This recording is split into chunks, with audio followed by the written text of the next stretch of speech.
I don't really have an intro plan for this video, so let's jump right in, shall we? I'm making some skirts. Want to come along? I do often wish I could design something and then seek out the fabric, but that's not a method that works for me at this time. Nope, I select my fabric from the thrift store and then allow the fabric to inspire my design. And I have to face the fact that if I could just design something and have access to oodles of fabrics and trims, how boring would that be? There's no challenge in that. It's important to exercise that thinking thing. So essentially, my sewing methods are keeping me sharp.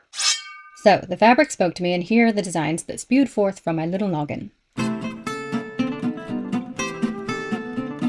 This is the fabric for the first skirt. Extremely fancy, which works out because the more dramatic the fabric, the less complicated the construction need be. So I went for a simple, gathered skirt. Simple was also good as the type of fabric was a sort of rayon crinkle that had extra crinkle, and the fabric was rather heavy, so it was a bit difficult to work with. I made sure to press out the crinkles before cutting, then I straightened out all of the edges. Because of the nature of the fabric, I knew the edges were not going to be perfectly straight, but getting it close enough was the goal. Then I laid out that piece of fabric, folded it in half, and split it into two pieces and stitched them together side to side and side to side. The top edge got turned over and pressed to make a channel for the elastic to run through. I did this backwards, as in the opposite order in which I usually do it. Usually I'll fold it over about 1/4 inch first and then the larger amount, big enough for the elastic second. But again, because of the nature of the fabric, I needed to ensure that I was folding on a straight line, so I didn't go by the edge of the fabric. I went by the design to help me get it straight. So it was big fold and then little fold pressed under. Then I stitched that channel down, leaving an opening for the elastic to go through. Before I ran it through, I mean that in the non-violent version of the phrase, before I ran the elastic through, I tackled the hem. That's another violent sounding word. This might mean something. I may have to go do some self-reflection later. I measured from the bottom of the skirt to the top edge of the skirt that I had just pressed under to make sure that it was all the same length. You can see that some of the edges are way bigger in places and some are way smaller, and again that's because of the slinky, slippery shiftiness of the fabric. To ensure that everything was symmetrical, I just used the same method I would as with a baby hem. I just stitched it into place and then trimmed it all down right next to the stitching line and then flipped the edge over one more time, pressed it, and stitched it into place. Then all that was left was to send the elastic through the channel, connect the ends of the elastic, and close up that opening, and the skirt was finished.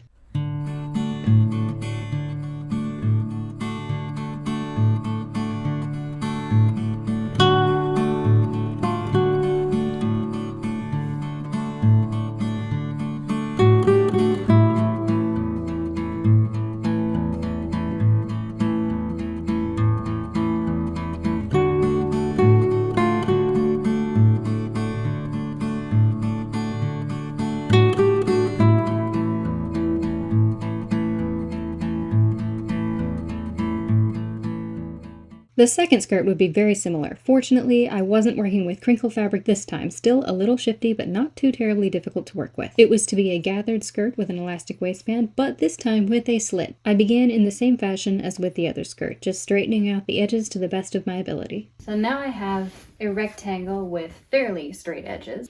I'm going to turn all of these edges under about 1/4 inch twice. Just press it down and then stitch, except for the very top. The very top edge, I'm just going to turn it under 1/4 inch one time. But I'm going to go along all of the edges, side, bottom, other side, twice. 1/4 inch, press it under twice. Top, 1/4 inch just once.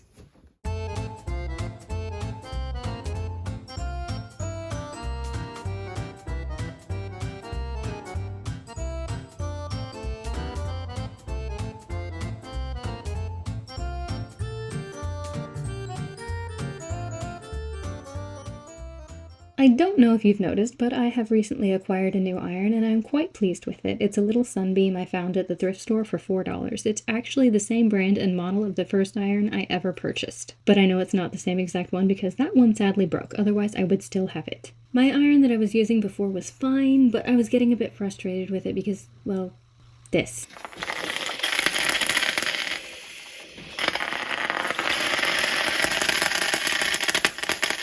It has done that from day one. I tell you what, Shark is great. They make great vacuums, but I can't say that I'm a fan of their irons. Or at least not this one. This is the only Shark iron I've ever tried. It was a bit of a disappointment because when I bought this, I thought I was investing in a very good iron. Unfortunately, that wasn't the case, and it's also personal preference. That iron is kind of heavy and difficult to wield. I was very happy to find this little Sunbeam, and it gets even hotter than the Shark, and it's so lightweight. The only downside of the Sunbeam is that max fill line for the water is almost invisible, but it's not a big deal. In fact, I could just mark it with a marker if I really wanted to. I'm just realizing that now. All in all, I love my new little Sunbeam. Okay, so after that I just stitched all of those newly pressed edges down, which gave me one long rectangle where all the edges were finished except for the very top. The top was just pressed under 1/4 of an inch, and I took the two side pieces and overlapped them about 5 inches and then pinned into place. I basted that section right along the top edge and also basted where the fabric was going to fold to make the elastic casing. I took that stitching line all the way around the skirt to use as my guide to press it over so that I didn't have to continually measure, press. Then it was time to just sew right along that bottom edge, creating a channel for the elastic, making sure to leave a small opening for the elastic to go through. Which sounds simple, but it was touch and go there for a moment.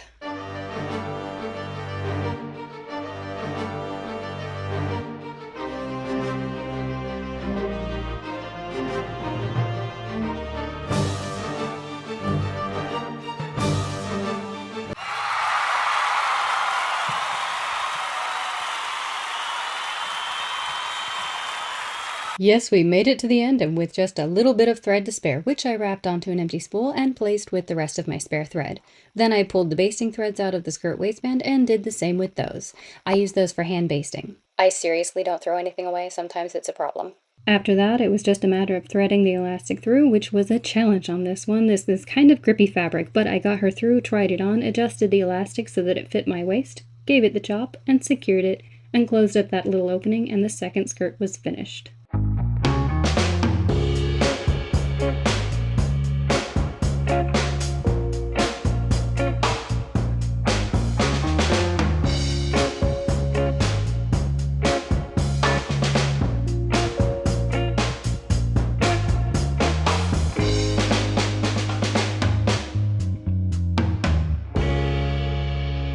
Before jumping into the third skirt, I took a little break to go do something I haven't done in almost 5 years, which was visit the cinema. Going to the movies is a bit of a challenge for me. It's a lot. It can be very overwhelming, and sitting still for that long is not something I'm very good at, but I made sure to bring something for my hands to work on, and this was my first experience seeing a film with my loops, and I am so grateful for them. Not sponsored, but loops, if you're watching, hi, you're beautiful. You're beautiful.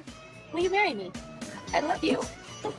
My third and final skirt was to be made from this lovely rayon fabric. Again, a shifty type of fabric, which is not the most fun to work with, but is comfortable to wear. This skirt was going to be a little bit more tailored than the other two, so I needed a few measurements. I needed the measurement around my hips, my waist, waist to floor, and waist to widest part of the hips. Now, when measuring the hips, I made sure to measure all the way around, but then also just around the front and then just around the back, because the measurements are going to be different. I couldn't just divide the circumference by 2 because of this thing called the buttocks. When I measure waist to floor, instead of starting at my waist and then measuring down to where my nearsighted eyes can't see the number on the floor, I just turn my tape measure upside down and lower it until the end hits the floor. Before I dove full force into the skirt making, I needed to slip into something a little bit more comfortable because I was going to attempt multitasking, coloring my hair and making a skirt at the same time.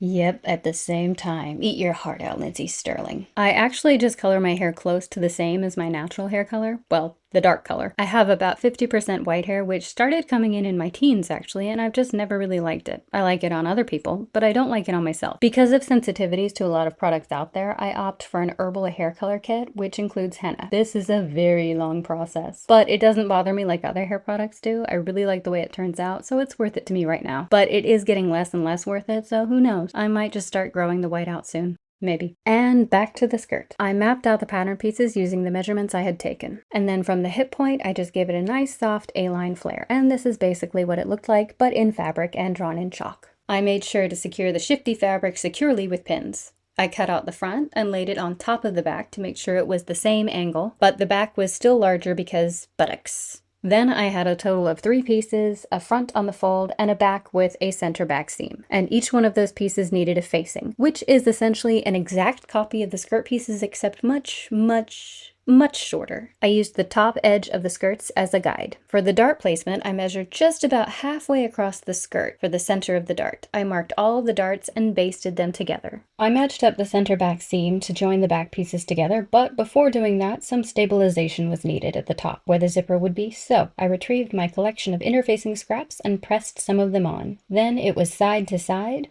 and a quick try-on to see if the fit was good. I was aiming for a high waist, so the side seams needed to be nipped in just a bit more, which I did. Then I stitched together all the facing seams and finalized all of the darts. A little bit of stability was needed at the waist as well, so I pressed that onto the facing before attaching it to the skirt. I did a quick understitch before inserting an invisible zipper. I used my favorite method of hand basting it in first, featuring my spare thread from earlier. I finished the waist section off with a hook and eye, and then onto the hem, which was super simple, just a 1/2 inch turn under press, and one more time, a regular stitch all the way around, and the third skirt was complete.